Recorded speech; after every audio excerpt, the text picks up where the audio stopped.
Welcome to Suman TV. ఈ రోజు నలగండ్లలో ఉన్న సిటిజన్ స్పెషాలిటీ హాస్పిటల్ కి వచ్చేసాను. ప్రస్తుతం మనతో పాటు ఉన్నారు డాక్టర్ పాలేపు గోపాల్ గారు, ICU head of the department. Doctor గారితో మాట్లాడదాం. మనం సాధారణంగా చూస్తూ ఉంటాం కదండి, ఏదైనా సమస్య వచ్చింది తెలిసిన వాళ్ళకి వింటూ ఉంటాం, వెంటిలేటర్ లో పెట్టారు అని అనగానే ఒక భయాందోళనకు గురవుతూ ఉంటాం. ఏంటి ఈ వెంటిలేటర్ ట్రీట్మెంట్స్ ఏంటి, అసలు ఎప్పుడు పెడతారు, ఏ సిచ్యుయేషన్ లో పెడతారు, పెట్టాల్సిన పరిస్థితి ఎందుకు వస్తుంది, ఈ డౌట్స్ అన్ని మనలో చాలా మందికి ఉంటాయిగా.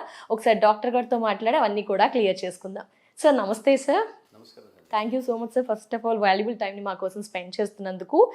వెంటిలేటర్ అనగానే జనాల్లో ప్రజల్లో ఒక భయం ఉంటుంది. ఏంటి అంటే అది ఇంకా ఫైనల్ స్టేజ్ అన్న ఒక అపోహన, లేకపోతే ఏంటి అసలు వెంటిలేటర్ ట్రీట్మెంట్ అంటే ఏం చేస్తారు, ఎలాంటి టైంలో ఒక పర్సన్కి వెంటిలేటర్ ట్రీట్మెంట్ స్టార్ట్ చేస్తారు, ఏ కండిషన్లో వ్యక్తిని అడ్మిట్ చేయాలంట? చాలా ముఖ్యమైన విషయాన్ని మీరు ఎంచుకున్నందుకు, నాకు అవకాశం ఇచ్చినందుకు ఎస్టీవీకి మీకు నా ధన్యవాదాలు. Thank you sir.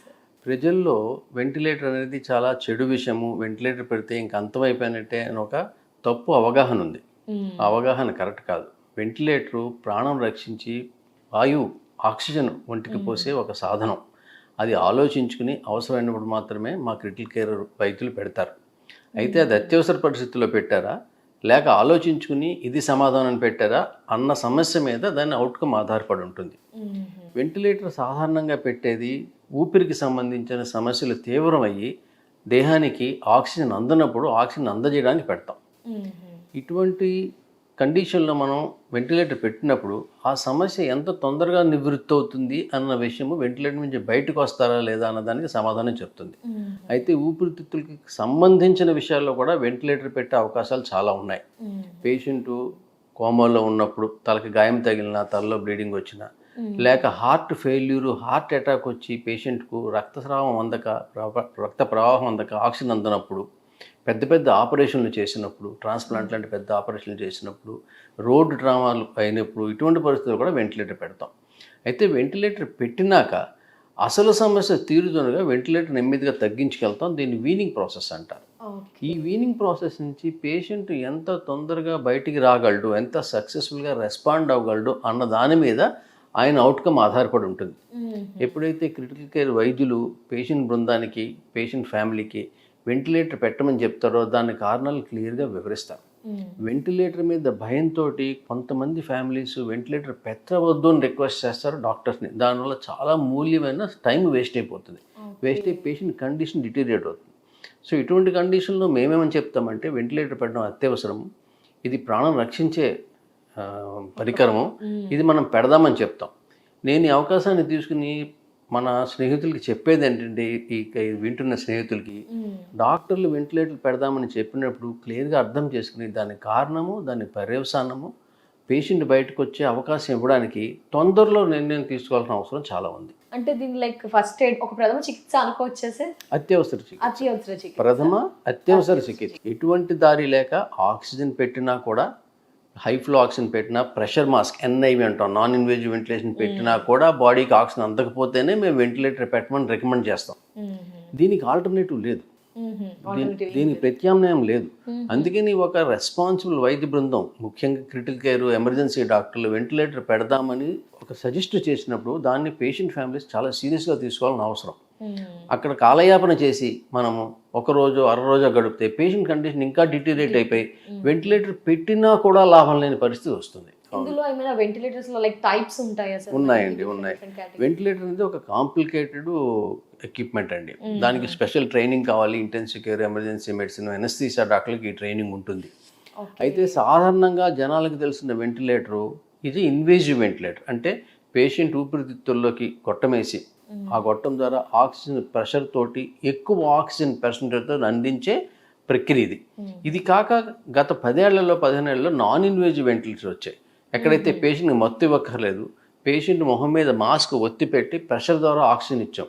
దీన్ని మనం కోవిడ్లో చాలా విధాలుగా వాడుకున్నాం. దీనివల్ల పేషెంట్కి చాలా లాభం లభించింది కూడా. చాలామంది దీనివల్ల సర్వైవ్ అయ్యారు కూడా. ఇది కోవిడ్ అయిపోయాక దీనివల్ల మాకు ఎక్కువ ఎక్స్పీరియన్స్ వచ్చి దీన్ని ఇతర పేషెంట్లో, నాన్ కోవిడ్ పేషెంట్లో కూడా వాడుతున్నాం. కొంతమంది పేషెంట్లు అయితే నాన్ ఇన్వేజివ్ వెంటిలేటర్తో ఇంట్లో ఉంటారు, వాళ్ళకి లాంగ్ టర్మ్ వెంటిలేషన్ అవసరం పడుతుంది. దాన్ని మేనేజ్ చేయడానికి డాక్టర్లు అక్కర్లేదు, ఫిజియోథెరపిస్టులు, రెస్పిరేటరీ థెరపిస్టులు, ఒక్కప్పుడు ఫ్యామిలీ మెంబర్స్ కూడా దాన్ని వీళ్ళ సాయంతో మేనేజ్ చేసుకోవచ్చు. Life long non invasive intimation పేషెంట్లు కూడా వేల కొద్దీ హైదరాబాద్ నగరంలోనే ఉన్నారు. వాళ్ళు పీరియడిక్గా మా దగ్గరికి వస్తూ ఉంటారు, మేము వాళ్ళకి వైద్యం చేసి మళ్ళీ వెనక్కి పంపుతూ ఉంటాం. అందువల్ల మీరు చెప్పింది చాలా కరెక్ట్. వెంటిలేటర్లో రకాలు వచ్చినాయి. ఇన్వేజివ్ వెంటిలేటర్ కూడా చాలా కాంప్లెక్స్ వెంటిలేటర్స్ వచ్చినాయి. అయితే అది సామాన్య నాన్ మెడికల్ వాళ్ళకి అర్థమయ్యే విషయం కాదు. అది ఒక నిపుణులు మాత్రమే దాన్ని హ్యాండిల్ చేయాలి. ఓకే, మరి మన సిటిజన్స్ స్పెషాలిటీ హాస్పిటల్ నల్గొండ బ్రాంచ్లో ఉన్నాం కదా సార్, ఏంటి ఇక్కడ ఈ వెంటిలేటర్ ట్రీట్మెంట్ సంబంధించి ఏమేమి ఎక్విప్మెంట్స్ ఉన్నాయి, ఏంటి కొత్త లేటెస్ట్ ఎక్విప్మెంట్స్ ఉన్నాయా, ట్రీట్మెంట్ ఏ విధంగా ఉంటుంది ఈ వెంటిలేటర్కి సంబంధించి? మాది ఇక్కడ ఉన్న క్రిటికల్ కేర్ యూనిట్ని లెవెల్ 3 ఐసీయూ అంటాం. Level 3 ICU. ఐసీయూలో level 1, level 2, level 3. Level 3 the highest. ఇది హైయెస్ట్ లెవెల్ ఐసీయూ మన దగ్గర ఉన్నది.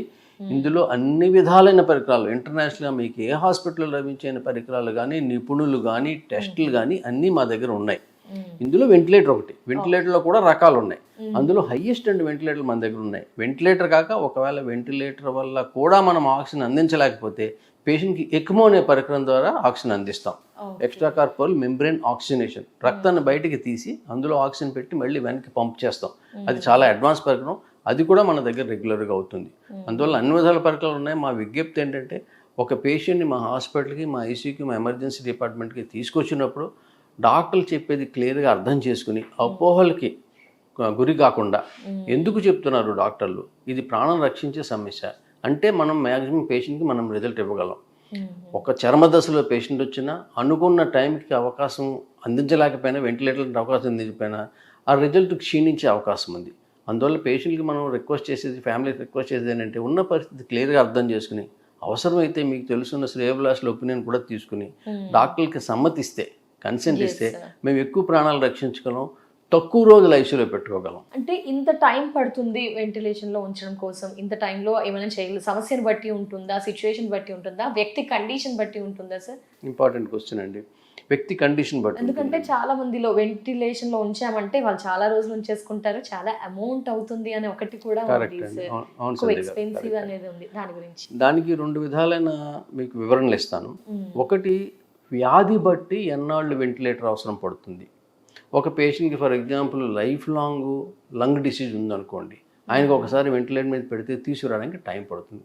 అదే ఇంకో పేషెంట్ చిన్న న్యూమోనియాతోటో, చిన్న గాయంతోటో, ఒక చిన్న హార్ట్ ఫెయిల్యూర్తో వచ్చారనుకోండి, 1-2 రోజుల్లో వెంటిలేటర్ మీద తీసేస్తాం. మొదటి వివరణ అది.